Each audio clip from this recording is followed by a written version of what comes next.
Hi, this is Jason with Liquid Instruments. Today we're going to measure pulse width modulation using the Moku Time and Frequency Analyzer. We'll be working in multi-instrument mode today, so after connecting to your instrument, select the multi-instrument mode icon from the main menu. We're going to put the waveform generator in slot 1 and the time and frequency analyzer in slot 2. We don't need to make any changes to the default connection map, so click Apply Changes and wait for it to configure. Let's get our pulse waveform set up first. Open the menu for the waveform generator and set the waveform type to pulse.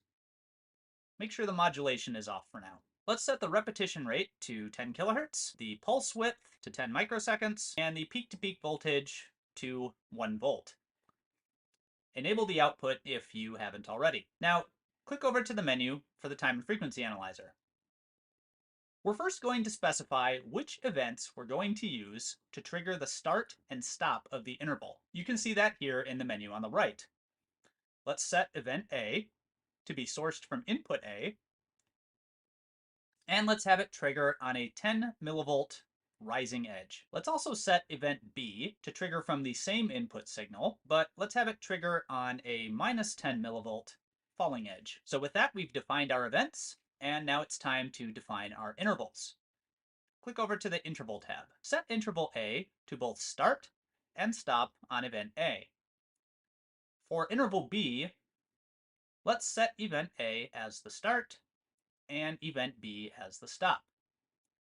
This means that interval A is measuring the time between the pulses, which includes the pulse itself, whereas interval B is measuring the width of only the pulse. All right, now let's look at some statistics. Click the plus icon in the top left, and then click on a measurement when it appears to edit it. I'm going to measure the mean of interval A, which should be 100 microseconds because we set our repetition rate to be 10 kilohertz. Let's add a second statistic to measure the mean of interval B. This should be the length of the pulse that we defined, around 10 microseconds.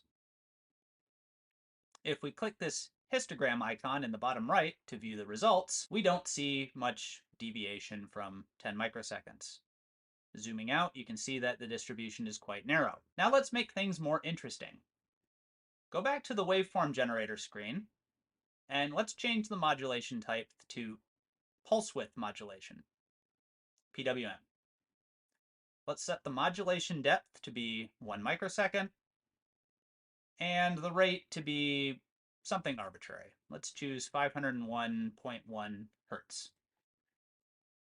So now let's return to the TFA menu. Let's hit clear to reset the data, and let's zoom out to see the full range of the spread. You can now see a much larger spread running from 9 to 11 microseconds displayed on the histogram. Let's add 2 more statistics to track the minimum and maximum detected pulse width. We add 1 for the minimum and add 1 for interval B maximum. You'll find that the values are almost exactly what we'd expect. Feel free to play around with the pulse width modulation parameters and see how the histogram responds. So we've defined events and intervals using the time and frequency analyzer and used it to decode a basic pulse width modulated signal. That's all for now. Subscribe or go to liquidinstruments.com for information on the time and frequency analyzer and other instruments. Thank you.